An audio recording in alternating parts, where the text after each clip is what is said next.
कारीगर और वास्तुकार तो उन्हें अपना गुरु मानते ही हैं, लेकिन आजकल आईटी सेक्टर और टेक्नोलॉजी से जुड़े लोग भी कंप्यूटर, लैपटॉप और मोबाइल की पूजा करते हैं। विश्वकर्मा पूजा ये केवल धार्मिक आस्था का दिन नहीं, बल्कि मेहनतकश लोगों की कला और मेहनत को सम्मान देने का पर्व है। चाहे किसान हो, मजदूर हो, इंजीनियर हो या फिर कारखाने में काम करने वाले लोग, हर कोई इस दिन अपने औजारों, मशीनों और कार्यस्थलों की पूजा करता है।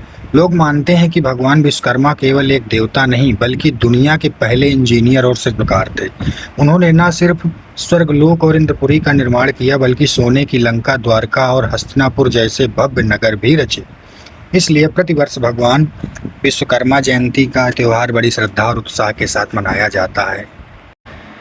इस दिन का इंतजार खासकर उन लोगों को होता है जिनका जीवन औजारों और मशीनों से जुड़ा है। हिंदू धर्म में भगवान विश्वकर्मा को देवताओं का वास्तुकार और शिल्पकार माना जाता है। पौराणिक मान्यताओं के अनुसार वे ब्रह्मा जी के 7वें पुत्र थे और उनकी रचनात्मक शक्ति अद्भुत थी। विश्वकर्मा जी ने इंद्रलोक, स्वर्गलोक, इंद्रपुरी, द्वारका, हस्तिनापुर और लंका जैसी अद्भुत रचनाओं का निर्माण किया। यही नहीं, उन्होंने इंद्र का वज्र, भगवान विष्णु का सुदर्शन चक्र और भगवान शिव का त्रिशूल भी तैयार किया। इसे कारीगरों और मेहनतकश लोगों का त्यौहार भी कहा जाता है। इस दिन औजारों और मशीनों को उपयोग में नहीं लाया जाता, बल्कि उनकी सफाई और सजावट कर भगवान विश्वकर्मा के सामने स्थापित किया जाता है। मान्यता है कि इस दिन पूजा करने से व्यापार में वृद्धि होती है, घर में सुख शांति आती है और जीवन में तरक्की का मार्ग खुलता है। सुबह स्नान करने के बाद पूजा स्थल और औजारों की अच्छी तरह सफाई की जाती है। भगवान विश्वकर्मा की तस्वीर को प्रतिष्ठित कर फूल, अक्षत, दीपक और मिष्ठान्न से पूजा की जाती है। औजारों और मशीनों को कुमकुम, हल्दी और फूलों से सजाकर उनकी आरती उतारी जाती है। पूजा के बाद प्रसाद का वितरण होता है और जरूरतमंद लोगों को दान देना भी शुभ माना जाता है। कथाओं के अनुसार जब देवताओं और असुरों के बीच युद्ध होता था, तब भगवान विश्वकर्मा ने ही दिव्य अस्त्र शस्त्र बनाकर देवताओं को दिए। इंद्रदेव का वज्र भी उन्हीं की देन है।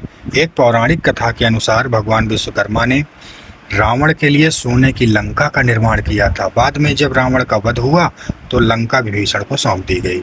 इसी तरह द्वारका नगरी, हस्तिनापुर और इंद्रपुरी भी उनकी ही अद्भुत कारीगरी के उदाहरण हैं। शास्त्रों में कहा गया है कि जहां भगवान विश्वकर्मा की पूजा होती है, वहां दरिद्रता नहीं रहती और माता लक्ष्मी का वास बना रहता है। कारीगर और वास्तुकार तो उन्हें अपना गुरु मानते ही हैं, लेकिन आजकल आईटी सेक्टर और टेक्नोलॉजी से जुड़े लोग भी कंप्यूटर, लैपटॉप और मोबाइल की पूजा करते हैं। भगवान विश्वकर्मा को दुनिया का पहला इंजीनियर कहा जाता है। उन्होंने न केवल दिव्य लोकों का निर्माण किया, बल्कि अस्त्र शस्त्र भी बनाए। द्वारका नगरी, सोने की लंका और हस्तिनापुर जैसी ऐतिहासिक नगरी उनके ही हाथों की देन हैं। दक्षिण भारत के कई प्राचीन मंदिर भी उनके शिल्पकला का उदाहरण माने जाते हैं। आज भी वास्तुकार और कारीगर उन्हें अपना आदर्श मानते हैं। ये केवल धार्मिक पर्व नहीं, बल्कि मेहनत, कला और शिल्प को सम्मान देने का दिन है। इस दिन औजारों और मशीनों की पूजा करके हम ये स्वीकार करते हैं कि हमारे जीवन में प्रगति उन्हीं से संभव है। भगवान विश्वकर्मा को याद करने का अर्थ है मेहनत, ईमानदारी और रचनात्मकता को अपनाना। भगवान विश्वकर्मा की जय हो।